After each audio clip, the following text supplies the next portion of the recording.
বাচ্চাদের টিফিনের জন্য বা সকালের নাস্তার জন্য কিছু তৈরি করবেন ভাবছেন ৫ মিনিটের মধ্যে। ৫ মিনিটের মধ্যে তৈরি করে ফেলুন এমন মজাদার নাস্তা।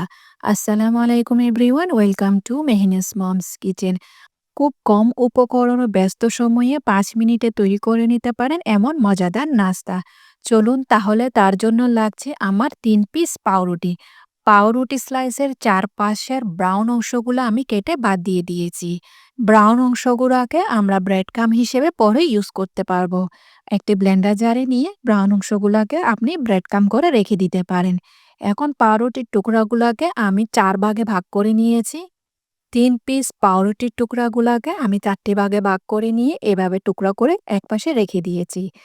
এবার চুলায় একটি ফ্রাই প্যান বসিয়ে দিলাম। তার মধ্যে সামান্য তেল দিয়ে ব্রাশ করে নিয়েছি ফ্রাই প্যানটাকে। তারপর এখানে আমি ব্রেডের টুকরাগুলা দিয়ে দিয়েছি।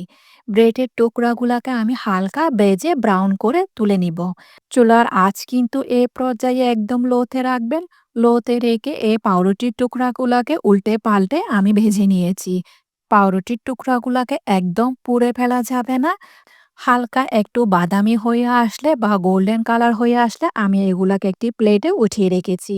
এবার সেম ফ্রাই প্যানে আমি আরও 1 টেবিল স্পুনের মতো তেল দিয়ে দিয়েছি। তেলকে ভালো করে সব জায়গায় ছড়িয়ে দিয়েছি। এবার আমি কিছু সবজি নিয়ে নিয়েছি। এখানে আমি অনিয়ন স্লাইস বা পেঁয়াজ স্লাইস নিয়ে নিলাম, ক্যাপসিকাম স্লাইস দিয়ে দিয়েছি আর টমেটো স্লাইস দিয়ে দিলাম। এখানে সবজিগুলা আপনারা আপনাদের পছন্দ অনুযায়ী নিয়ে নিবেন। তারপর এর মধ্যে আমি ৪ টি ডিম দিয়ে দিয়েছি। আপনারা চাইলে এখানে বেশি পরিমাণও ইউজ করতে পারেন, ৪ টি বা ৬ টি ডিমও ইউজ করতে পারেন। ডিমগুলাকে একটি কাঁটা চামচের সাহায্যে ভালো করে একটু হালকা ফেটে নিয়েছি। ডিমগুলাকে এরকম করে ফ্রাই প্যানের মধ্যে হালকা ফেটিয়ে নেওয়ার পর তারপর এখানে আমি কিছু মসলা ইউজ করব। তার মধ্যে আমি লবণ দিয়ে দিয়েছি ১ চিমটি পরিমাণ। লবণটিকে হাতের সাহায্যে ১ চিমটি পরিমাণ চারিদিকে এরকম স্প্রিংকেল করে দিয়ে দিয়েছি। তারপর স্প্রিংকেল করে দিবা আমি কিছুটা চিলি ফ্লেক্স। এরপর আমি গোলমরিচ ক্রাশ করে দিয়ে দিয়েছি উপর দিয়ে। আমি এখানে ফ্রেশ গোলমরিচটা ইউজ করেছি। এবার হালকা কাঁটা চামচের সাহায্যে এগুলাকে আবার একটু মিশিয়ে নিয়েছি। এই পর্যায়ে আমি চুলা কিন্তু বন্ধ করে দিয়েছি। বন্ধ করে আমি এই ডিমগুলাকে ভালো করে মিশিয়ে নিয়েছি।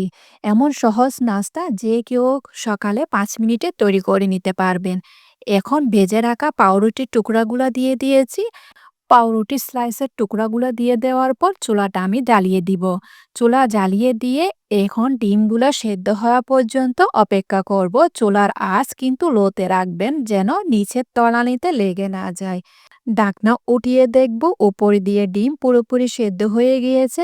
একটি স্পেশালের সাহায্যে ডিমটাকে আমি ছাড়িয়ে নিয়েছি ফ্রাই প্যান থেকে। তারপর একটি প্লেট নিয়ে নিলাম, উল্টো করে এটাকে প্লেটে উঠিয়ে রাখবো। ফ্রাই প্যানটা চুলায় বসিয়ে দিলাম। তারপর উল্টে রাখা এই নাস্তাটি আমি দিয়ে দিয়েছি। এখন উপরে দিয়ে আমি টমেটো কেচাপ দিয়ে দিলাম বা টমেটো সস দিয়ে দিয়েছি। আপনারা চাইলে এখানে পিৎজা সসও ইউজ করতে পারেন। এখন টমেটো সসগুলাকে আমি পুরো চারিদিকে ছড়িয়ে দিলাম। তারপর এখানে আমি বেশি পরিমাণ মজরেলা চিজ দিয়ে দিয়েছি। আপনারা চাইলে আপনাদের পছন্দ অনুযায়ী বা প্রয়োজন অনুযায়ী দিতে পারেন। আমি এখানে ২ মুঠো মতো মজরেলা চিজ দিয়ে দিলাম। মজারেলা চিজের পরিবর্তে আপনারা যেকোনো চিজও ইউজ করতে পারবেন। তারপর স্প্রিংকেল করে দিলাম চিলি ফ্লেক্স। তারপর অরিগ্যানো স্প্রিংকেল করে দিয়েছি যেগুলো আমরা পিজাতে ইউজ করি। এবার উপর দিয়ে আপনারা আপনাদের পছন্দের টপিংটা ইউজ করবেন। আমি এখানে টমেটো স্লাইস, ক্যাপসিকাম স্লাইস আর অনিয়ন স্লাইসটা ইউজ করেছি। আমার পছন্দের টপিংগুলা দিয়ে দেওয়ার পর চুলার আঁচ লোতে রেখে ঢাকনা দিয়ে এটাকে কুক করে নিব চিজটি মেল্ট হওয়া পর্যন্ত। চুলায় বেক করার সময় নিচে একটি মোটাযুক্ত তাওয়া ইউজ করবেন, তাহলে আর নিচে পুড়বে না। আমি যেহেতু উপর দিয়ে একটু কালার আনবো তাই এটাকে আমি ফ্রিহিট ওভেনে দিয়ে ৫ মিনিটের জন্য উপরটা বেক করে নিয়েছি। মাশাআল্লাহ কত সুন্দর কালার এসে গিয়েছে। এখানে আমি আমার পছন্দ মতো কিছুটা ব্ল্যাক অলিভ আর ফ্রেশ ধনেপাতা দিয়ে ডেকোরেশন করে নিয়েছি। আশা করছি আজকে আমার রেসিপি আপনাদের কাছে সহজ আর ভালো লেগেছে।